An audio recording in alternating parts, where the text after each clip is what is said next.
आज की इस वीडियो में हम लोग लो ब्लड प्रेशर को समझने वाले हैं और किन किन लोगों में लो ब्लड प्रेशर की समस्या देखने को मिलती है और इस बीमारी में कौन कौन सी दवाइयाँ यूज की जाती हैं उसके बारे में हम डिटेल से समझने वाले हैं। तो इसीलिए वीडियो को लास्ट तक जरूर देखिएगा। तो चलिए शुरू करते हैं। तो अब हम सबसे पहले यह समझ लेते हैं कि लो बीपी होता क्या है। देखिए, जब भी किसी को किसी भी कारण से होने वाले ब्लड प्रेशर में कमी को लो ब्लड प्रेशर कहा जाता है, जिसे हाइपोटेंशन के नाम से भी जाना जाता है। और साथ ही आपको एक बात का हमेशा ध्यान रखना है कि जब भी आपको हाइपर शब्द दिखे तो आपको यह तुरंत समझ जाना चाहिए कि इसका मतलब है कमी। और वहीं अगर किसी भी शब्द के आगे हाइपर लिखा हुआ है मिले तो आपको यह तुरंत समझ जाना चाहिए कि इसका मतलब जो है वो है ज़्यादा। इसलिए जब भी बीपी कम हो जाती है तो उसको हाइपोटेंशन कहा जाता है और जब बीपी ज़्यादा हो जाती है तो उसको हाइपरटेंशन कहा जाता है। आई होप आपको ये दोनों वर्ड से ये चीज़ें क्लियर हो गई होंगी। तो दोस्तों, अब हम इस चार्ट की सहायता से बीपी को लो से लेकर डेंजर साइन तक समझते हैं। देखिए, अगर हम नॉर्मल ब्लड प्रेशर की बात करें तो वो होता है 120/80 mmHg। ये हमारा नॉर्मल ब्लड प्रेशर होता है। इसी तरह 90/60 mmHg को हम लो ब्लड प्रेशर कहते हैं। और अगर ब्लड प्रेशर 50/33 तक ब्लड प्रेशर गिर जाता है तो यह काफ़ी डेंजरस कंडीशन होता है, यानी कि इस कंडीशन में पेशेंट की जान भी जा सकती है। अब हम आपको ये बता देते हैं कि बीपी को लिखा कैसे जाता है।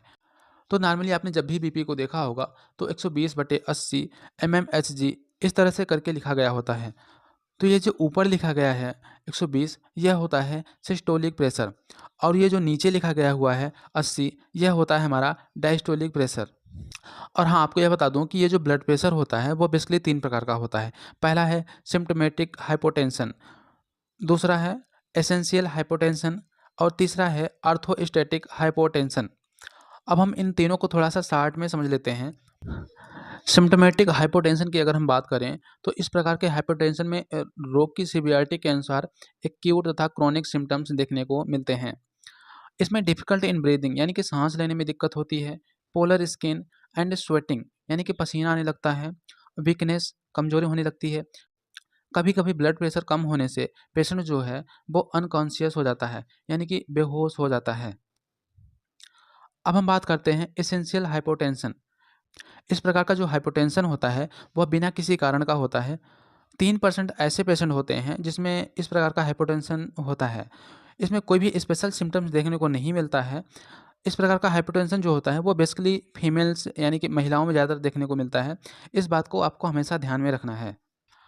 अब हम बात कर लेते हैं आर्थोस्टैटिक हाइपोटेंशन। देखिए, ये जो हाइपोटेंशन होता है ये कम समय के लिए होता है। साथ ही इसमें वर्टिगो यानी कि चक्कर की स्थिति रहती है। जैसे कोई पेशेंट है, अगर वह हार्ड वर्क किया है या फिर अचानक से खड़े होने पर भी इस प्रकार का हाइपोटेंशन देखने को मिलता है। इस प्रकार के पेशेंट में कॉमन बात यह होती है कि पेशेंट के खड़े होने पर ब्लड प्रेशर कम हो जाता है, जबकि पल्स रेट वैसे ही बना रहता है जैसे कि पहले था। ऐसे पेशेंट में ब्लैकआउट की स्थिति भी हो जाती है। तो यह था इन तीनों के बारे में थोड़ा सा इन्फॉर्मेशन जो आपको जानना बहुत ही ज़रूरी था। मेडिसिन को जानने से पहले आपको सबसे पहले यह जानना होगा कि किन किन कारणों से हाइपोटेंशन होता है, यानी कि लो ब्लड प्रेशर होता है।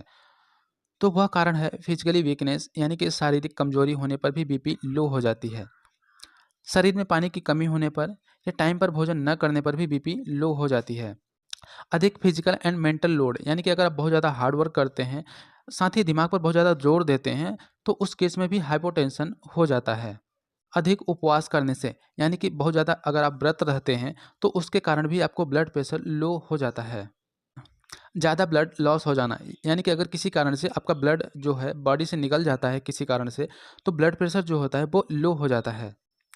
नेक्स्ट है हमारा हैवी मेंस्ट्रुअल ब्लीडिंग, यानी कि अगर किसी को पीरियड आ रहा है और पीरियड में उसको ब्लड जो है वो बहुत ज़्यादा बह रहा है, तो उस केस में भी ब्लड प्रेशर जो है वो कम हो जाता है, यानी कि लो हो जाता है।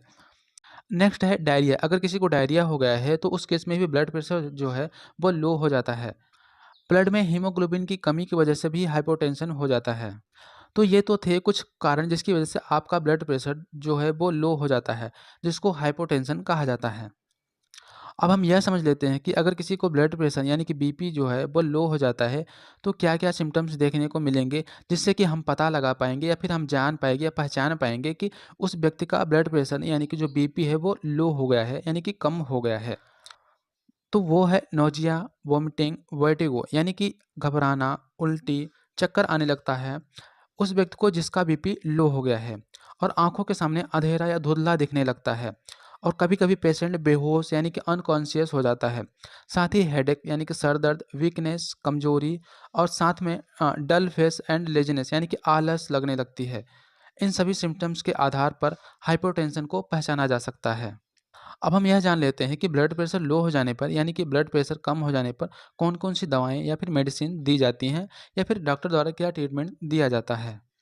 तो वो है फ्लोरिकोट टैबलेट जिसका कंपोजिशन है फ्लूड्रोकॉर्टिसोन टैबलेट, जिसका काम होता है हमारे ब्लड प्रेशर को और ब्लड वॉल्यूम को बढ़ाना होता है। अगर हम इसके डोज की बात करें तो 100 से लेकर 200 माइक्रोग्राम पर डे लिया जाता है। नेक्स्ट मेडिसिन हमारा है सिपमेडो जिसका कंपोजिशन होता है मेडोड्रेन, जिसका काम होता है लो ब्लड प्रेशर यानी कि हाइपोटेंशन को ट्रीट करना। सिप्ला कंपनी द्वारा इसे बनाया जाता है। अगर हम इसके डोज की बात करें तो 2.5 मिलीग्राम से लेकर 10 मिलीग्राम तक ओरली लिया जाता है और हर 8 घंटे बाद इसे लिया जाता है। नेक्स्ट मेडिसिन हमारा है डिस्टिनोन, जिसका कंपोजिशन होता है पायरिडोस्टिगमाइन। 60 मिलीग्राम की पैकेजिंग में यह मार्केट में अवेलेबल होती है। इसे समर्थ लाइफ साइंस प्राइवेट लिमिटेड द्वारा बनाया जाता है।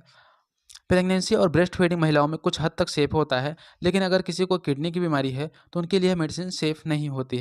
तो अगर किसी को किडनी की बीमारी है तो प्लीज़ अपने डॉक्टर से एक बार कंसल्ट जरूर करें, उसके बाद ही इस मेडिसिन को लें।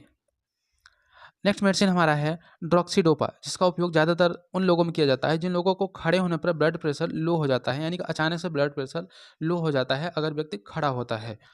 अगर हम इसके डोज की बात करें तो दिन में 2 बार या 3 बार लिया जा सकता है। इस दवा को खाना खाने से पहले या फिर खाना खाने के बाद भी लिया जा सकता है। किसी भी दवा का उपयोग करने से पहले आप अपने डॉक्टर से एक बार सलाह जरूर ले लें, उसके बाद ही किसी भी दवा का उपयोग आप करेंगे। सेल्फ मेडिकेशन आपको नहीं करना है। इस चैनल पर जो भी जानकारी दी जाती है वो मेडिकल स्टूडेंट, प्रैक्टिशनर या फिर मेडिकल स्टोर वालों के लिए होती है। तो प्लीज़ आप सेल्फ मेडिकेशन बिल्कुल भी ना करें।